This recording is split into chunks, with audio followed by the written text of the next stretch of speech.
The idea of this presentation is to talk about early modern political thought, and this started in the 17 and 1800s as a response to things that were happening in that time. A lot of changes in the world, like the American Revolution and the French Revolution, disrupted societies, as well as how the Industrial Revolution impacted workers, impacted social standing, impacted political ideas, and also impacted corporations.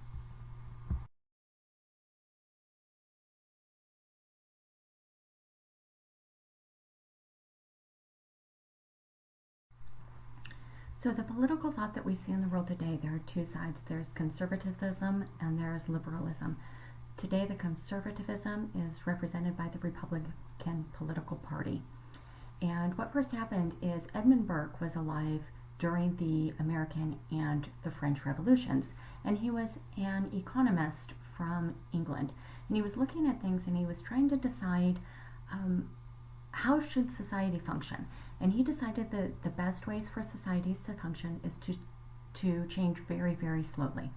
If they change too fast, then you would have events like the French Revolution where there was anarchy. And he was really worried about how that would disrupt each society, but also disrupt the world. So he thought that we should change very, very slowly, in a slow progress. And what he thought was most important was the social contract that our ancestors made with society. And they selected a type of government, or they were born under a type of government, and it worked for them. So since it's been working for them, it should continue to work for their children in the future. So if you think about it like this, think about it with the Constitution. And if we look at the American Constitution, that's about 250 years old, and our ancestors wrote this Constitution, and they decided how voting rights should work and how states' rights should work and how there's separation of powers. So there's the judicial branch, there's the executive branch, there's the congressional branch, and they're supposed to balance each other out. And it tells how long a senator should be elected for, how long a president should be elected for, and all of these rules are written out. So he thinks that we should continue to follow the Constitution. And if it doesn't work for everybody, that's maybe not the biggest issue. It's that it works for most people. So if we wanted to change the Constitution, it takes a large majority, I think it's 2/3 majority of each state to change the Constitution. So to say add the 19th Amendment that gave women the right to vote, or to delete an amendment, it's the same process. So it takes a long time. It's not something that can be changed very quickly. And he thinks that that keeps societies stable. And if you're one of those groups that want society to change and you feel like your needs are not being met, then that's okay, but it should change very, very gradually. So there were just two corrections. Edmund Burke was actually a political philosopher, not an economist. And in order to ratify an amendment in the United States, it takes 3/4 of the states. So 75% of the states need to ratify the amendment for it to be effective.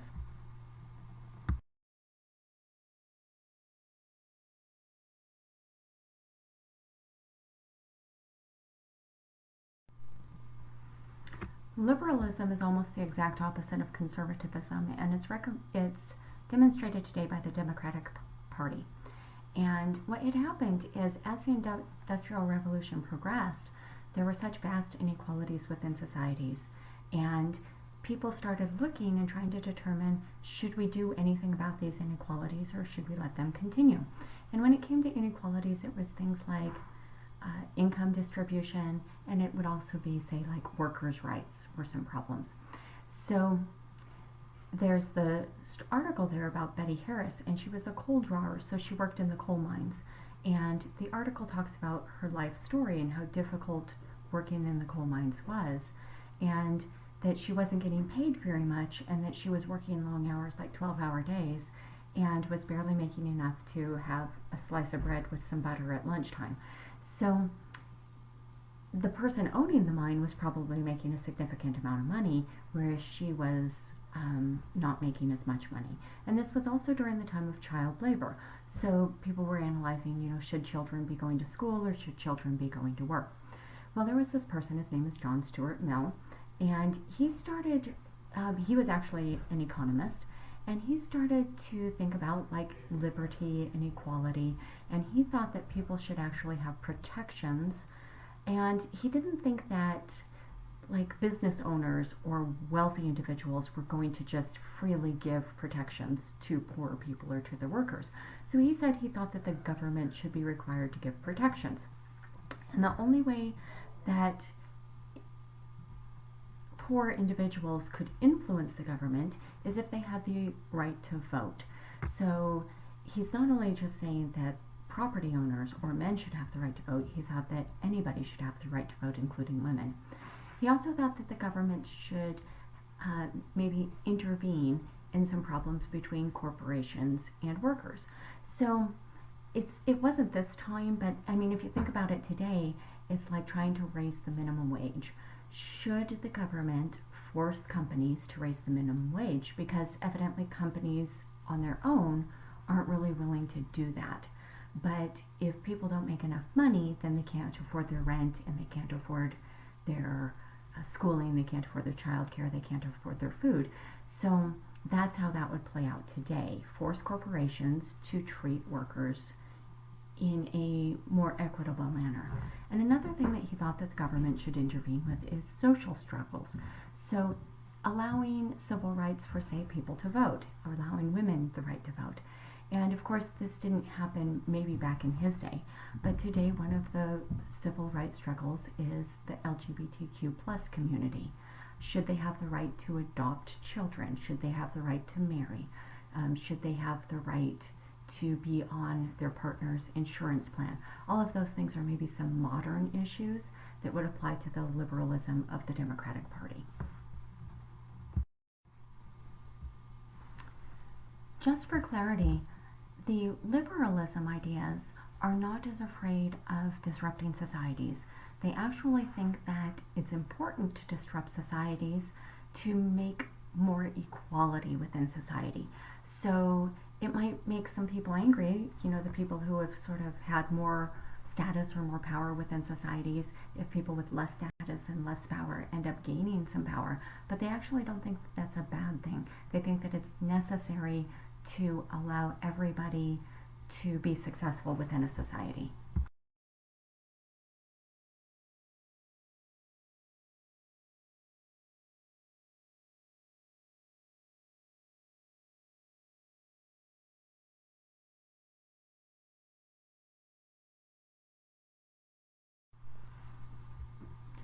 Please take a few minutes and see if you can decide which political party today in the United States, the Democratic Party or the Republican Party, is more likely to support each one of these issues listed below.